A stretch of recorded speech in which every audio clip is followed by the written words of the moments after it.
Cédrix Bouchard est avec nous. Il est porte-parole à Hydro-Québec. Comment ça va, Monsieur Bouchard? Ça va très bien, merci beaucoup. La vie est toujours belle, Monsieur Bouchard, surtout quand il pleut comme ça, oui? Oui, malgré la pluie. Absolument. Ah, malgré la pluie. Alors maintenant, Hydro-Québec va développer un partenariat avec un peu tout le monde qui va posséder une voiture électrique. On va être de potentiels partenaires pour Hydro-Québec. Expliquez-nous la donne, Monsieur Bouchard. Oui, effectivement. Quand on pense à l'électrification des transports, il y a des gens qui pensent à un enjeu, c'est-à-dire qu'il va falloir fournir de l'électricité à un jour 1, 2 ou 3 millions de véhicules, bien entendu, au Québec. Là où on peut voir un enjeu, cependant, on est d'avis qu'on peut également voir une opportunité, c'est-à-dire que quand il y aura 1 ou 2 millions de véhicules au Québec, ou même peut-être un peu moins ou un peu plus, chacun de ces véhicules présentera une batterie qui pourra, en temps opportun, être utilisé par Hydro-Québec avec l'accord des clients pour retourner de l'électricité sur le réseau, que ce soit lorsqu'il y a une panne ou que ce soit pendant les fameuses périodes de pointe hivernale. Un peu comme c'est déjà le cas, pour vous donner une idée, avec environ 800 clients au Québec qui ont des panneaux solaires chez eux. Et l'été, quand il fait très soleil et que ces gens-là ne chauffent pas, ils vont produire parfois plus d'électricité qu'ils en consomment. Déjà, la réalité, c'est que ces gens-là réinjectent de l'électricité sur notre réseau. Donc, l'idée, ça va être de faire la même chose avec les batteries des véhicules, d'utiliser les batteries des véhicules comme une forme de stockage collectif. Alors, il y a un gros bémol à mettre dans la comparaison avec les panneaux solaires. Les panneaux solaires sont là pour recevoir le soleil et distribuer de l'électricité. Tandis que les voitures, les batteries des voitures, lorsque venu l'après-midi, les après-midi froids, c'est tout le monde qui se branche en même temps là sur le réseau d'hydro. À ce moment-là, on gruge beaucoup d'énergie. Il y a effectivement la question où tout le monde se branche en même temps et l'idée, c'est à l'aide d'équipements technologiques, d'éviter de créer une nouvelle pointe de consommation qui en serait une de recharge. Parce que déjà, chacun des véhicules électriques est équipé d'une technologie qui permet de programmer la recharge. Donc, peut-être éviter que ça se fasse entre 16 et 20 heures, qui est le moment où, collectivement, on consomme le plus. Mais encore une fois, là, quand on se ramène aux pointes de consommation hivernale, on parle d'une centaine d'heures sur une année qui en compte 8760. Et au-delà de ça, il y a le fait que lorsqu'on revient chez soi avec son véhicule, il n'est pas nécessairement complètement vide en tout temps et c'est pas nécessairement le cas non plus où on va en avoir besoin le lendemain. Donc la question c'est, est-ce qu'on peut programmer tout ça, s'entendre avec les clients à l'aide d'équipements intelligents, d'équipements connectés, un peu à la manière d'Hydro, notre filiale en efficacité énergétique et en consommation à la maison, pour justement avoir recours à cette électricité-là lorsqu'on en a besoin. Et ça peut se faire, disons, à la pièce, c'est-à-dire que les clients ne sont pas nécessairement obligés d'être d'accord pour qu'on utilise l'électricité de leur batterie à chaque jour. Ils peuvent le faire quand c'est disponible, essentiellement. Puis tout ça, c'est dans le futur, hein, bien entendu. C'est pas quelque chose qui peut être fait dès maintenant, mais c'est quelque chose qu'il faut commencer à planifier, bien entendu, parce que les bornes de recharge bidirectionnelles sont celles que bien des gens vont choisir d'installer chez eux dans les prochaines années de façon à être prêts à cette éventualité-là. Alors donc, ça prend une bonne spéciale, pas une bonne ordinaire, c'est bidirectionnel. Et puis, il faut avoir une entente avec Hydro-Québec, genre là.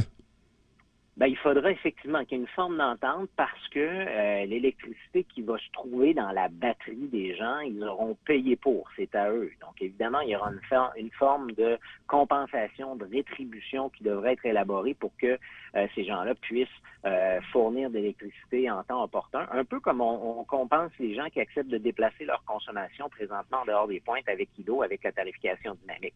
L'idée étant justement d'utiliser ces dizaines, ces centaines de milliers, ces millions de batteries-là, parce que les gens, les électromobilistes vont payer pour cette batterie, c'est à eux, donc ils vont pouvoir choisir de l'utiliser de cette façon-là s'ils le veulent. Cédrix Bouchard, de manière ironique, on pourrait dire, on veut pousser la chose jusqu'à l'extrême, que chaque maison au Québec serait une petite centrale en soi-même. Alors, si tel est le cas dans plusieurs années, lorsque toutes les voitures auront été converties à l'électricité, n'est-ce pas?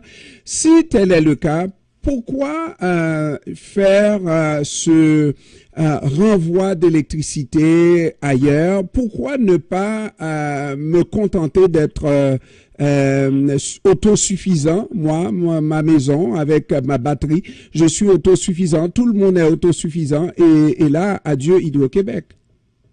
Ben, il peut y avoir des gens qui choisissent l'autosuffisance. D'ailleurs, c'est quelque chose qui peut déjà exister avec ce qu'on appelle des maisons passives.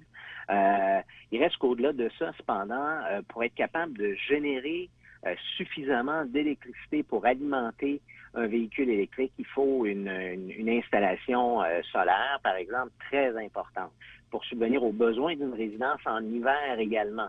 Il faudrait qu'il y ait une installation solaire d'une très grande importance. Qui plus est, les heures d'ensoleillement, bien entendu, l'hiver sont beaucoup moindres lorsque ces fameuses pointes de consommation hivernale, c'est une technologie qui n'est pas disponible en temps réel le matin et le soir quand il fait très froid. C'est pour dire que les sources d'énergie alternatives ont cette particularité, que ce soit l'éolien, le solaire, qu'elle se marie très bien avec ce qu'on a déjà ici au Québec, qui est essentiellement de gigantesques batteries naturelles qui sont nos réservoirs, où on peut choisir de turbiner l'eau au moment opportun et de fournir en temps réel ce qui est requis sur le réseau en termes de puissance et d'énergie. Et donc, le projet se poursuit. Est-ce qu'il y a une forme de publicité qui va se faire ou est-ce que les choses, il doit compte à ce que ça se fasse naturellement? Mais la question la plus importante, c'est qu'on nous fait miroiter la possibilité pour le Québec de construire, pour Hydro-Québec en particulier, un autre Benjamin, n'est-ce pas? Avec l'électrification des transports, on risque d'avoir de l'électricité qui va se gaspiller, non? En fait, électrifier les transports, ça va faire partie de la transition énergétique. Présentement, au Québec, la moitié de l'énergie qui est consommée, en général, si on ne regarde pas seulement l'électricité, mais toute l'énergie, il y en a la moitié qui est de sources fossiles.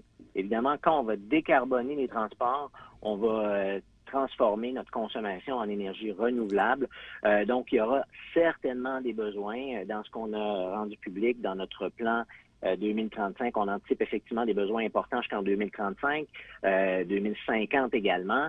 Et ces besoins-là devront être comblés à 75% pour l'électrification de l'économie québécoise. Donc, bien entendu, il faudra produire plus, il faudra consommer mieux également. Ça, c'est un autre levier très important. On l'a dit, l'efficacité énergétique dans les prochaines années, ça va être très important. C'est pour ça qu'on a des programmes présentement comme le JVER qui vont faire en sorte qu'on va être en mesure de dégager de la capacité. Et pour revenir au point de départ de notre conversation, qui est l'utilisation de l'électricité dans les véhicules, rappelez-vous que chaque kilowattheure qu'on peut éviter de consommer, on n'a pas nécessairement à le générer, mais non plus à le transporter ou à le distribuer. Donc, c'est quelque chose qui va avoir un impact également sur le déploiement de notre réseau dans les prochaines années. Ça peut représenter des économies d'échelle et des avantages très, très importants pour le réseau d'Hydro-Québec dans le futur. Pour le réseau, mais pour l'individu que je suis, en faisant toutes ces attentions, ces précautions-là, ça me rapporte quoi lorsque j'évite de consommer 1 kWh? Ben, lorsque vous évitez de consommer 1 kWh, évidemment, vous évitez de le payer. Ça, c'est une chose. Hein? C'est combien? Je veux juste savoir combien. Ben, si on regarde la tarification dynamique et ILO présentement, en période de pointe, on compense les gens pour le déplacement d'un kilowattheure environ autour de 53 sous. De mémoire. Alors que le même kilowattheure, s'il a été consommé, en fait, dans la première ou la deuxième tranche de consommation du tarif résidentiel, il va être autour de 7,6 sous.